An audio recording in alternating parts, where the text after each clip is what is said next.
Okay, so I'm going to start from the beginning on this. My mom needed a very major hip surgery, and she knew when she went in that Medicaid and Medicare were going to pay for her to be able to stay in a care facility afterward.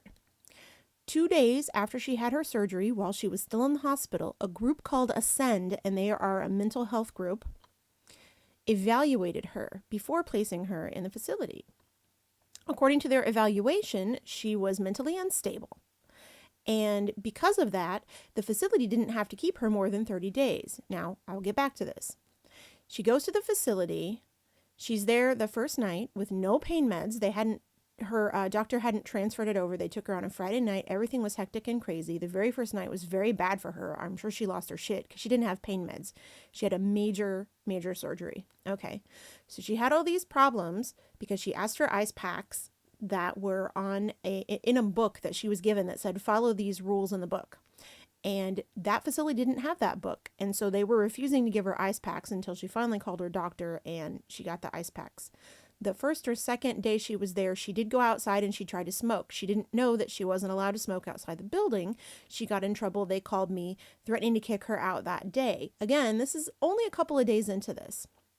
The next day I come, and there's this huge thing that they did with this social worker and a physical therapist and the head nurse. And I talked to all of them, and we talked about her issue with the ice packs and how that was going to get resolved, and some issues with Ted Hose. And my mom was thinking that, there was a lot of anxiety and stress, and I won't get into all of that, but basically they were already treating her like she was a problem at that point when she had some very valid concerns and she was completely right about the ice stuff. So, a couple of days later, I'm getting a call from another nurse named Donetta, who's telling me that my mom's arguing with her about these ice packs and that she told her she can only have them so many times a day. I said, put her on a schedule. She's supposed to have them 3 times a day per doctor's orders. And for some reason, this became a point of contention. So they're like giving her all kinds of crap about the ice packs still, or not bringing them when they were supposed to at the time. Anyway, they ordered her some other ice packs, and none of this really has anything to do with it, but it does. So, skip to yesterday. My mom made a formal complaint against a nurse because she came in and my mom asked her who she was because I told her to get everybody's name. And the nurse said, "You don't need to know." And so my mom says she's upset about that, and she tells me that this nurse said that. And I thought, there's no way she said that. Well, it turns out she actually did say that to her. She's like, "You don't need to know who I am. I'm just the nurse that is in the hall right now on call." So because my mom got upset about that, she decided to file a formal complaint because another nurse did come in and they had removed some staples in such a way, or put not staples, they put the tape on in such a way that it was right on her staples and it was painful. She was upset about that. She also was upset because somebody came in to woke her up and they tapped her on her hip to wake her up.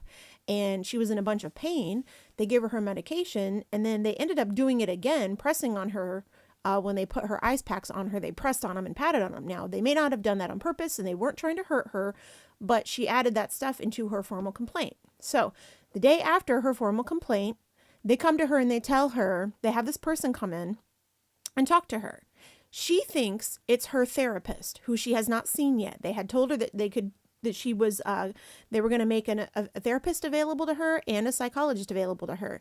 She didn't know she had talked to the psychologist to get her Klonopin level lowered so that she could take it and it didn't knock her out. And that was actually my idea when her social worker was there, because she was saying that they were giving her Klonopin and they were going to sleep or whatever. So this woman comes in to talk to her, and my mom thinks she's a therapist. So she starts telling her all of this stuff that's been going on with her in the past. Like anytime she'd been hospitalized and anytime, high stress had arose and she'd been put in the hospital and whatever happened then.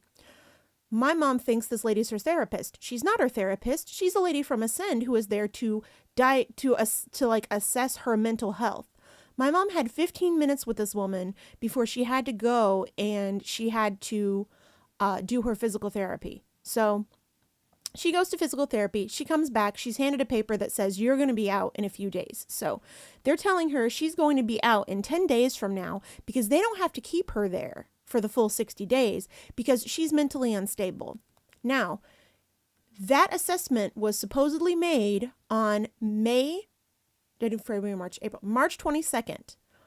On March 22nd, they had someone come in and assess her 2 days after her surgery on drugs and tell her that, and that was like their assessment. And they're just now telling her all of this 10 days before they kick her out. So this is what's going on. She's panicking and freaking out. All of this stuff that is happening is, yes, she has definitely been kind of hard to deal with. I am definitely sure of that. However, I also know that the past few days that I was there to visit her, she's been totally fine and everything's been fine. So I think the fact that she made a formal complaint is what brought this on, because that nurse was mad at her from day one for something else that she had said to her, because somebody, when they changed her sheets, because there was wetness from the bags that they gave her that leaked water all over her incision, they were changing her sheets and they threw her blankets on the floor.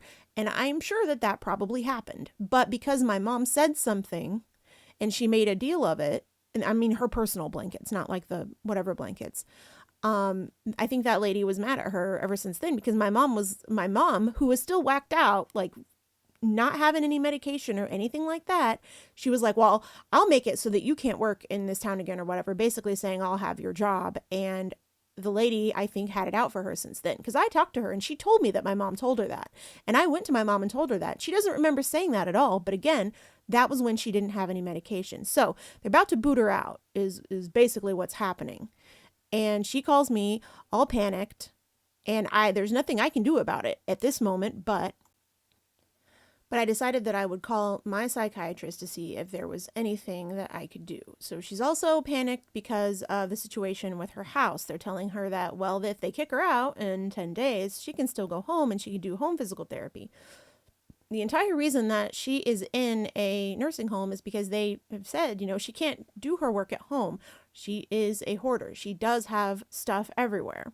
And now she's talking about possibly trying to get some money so she can stay in a hotel while she does physical therapy, because no person is going to come to her house and do physical therapy there because it's so bad. And I told her that she has to use the word hoarder when she explains to them how bad her house is, because they're not going to listen. I don't know how to fix this situation, and the only thing that I can do, and the only thing I've thought of possibly doing, is hiring a professional team of people to try to go and clean her house. But it's not like I have money for that. I don't have money to have somebody come in and clean her house. If anything, I could put her up in a $50 a night hotel, here in town, and she could do something, close, and I could go see if she needs anything. But again, that's only putting a Band-Aid on the situation. The situation is that they didn't like how she acted the first week she was there. They decided she was a problem and that they wanted to get her out. She could tell that they were doing that. And she told me that. I thought she was being paranoid, but clearly that is what was happening, because they didn't tell her until 20 days after her assessment that somebody had assessed her as mentally unfit. All of that to me is very unprofessional. It's not okay. The fact that a nurse did tell her, I don't have to tell you my name, I'm the nurse that's in charge of this hall during this time, that is not okay. It's not okay. So most of the time, I'm not on my mom's side for any of this shit. Now I actually am, because it's not about her not even having to leave there, because we'll figure something out. But this is very clearly something that has gone on. It's very unprofessional. It's not cool. And I don't know what else to do. And that's why I made a video of my cats doing this, so that I could share it with people, so that they can understand what's going on. And I don't have to write it out again, because I am about to flip out. I'm serious. I'm at my stress zen right now, I guess you could say. Anyway, yeah, thanks.